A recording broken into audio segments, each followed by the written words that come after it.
Ayan mga ka-idol, yung hanap buhay namin sala sa init, sala sa lamig mga ka-idol.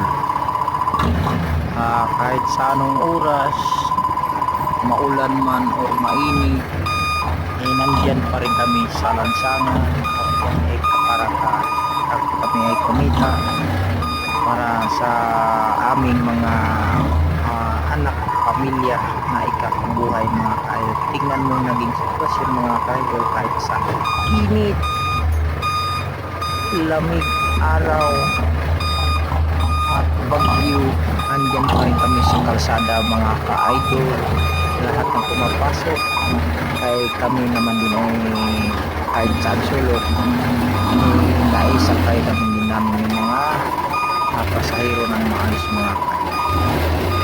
Tingnan mo, yan ang trabaho ko mga ka-idol, is job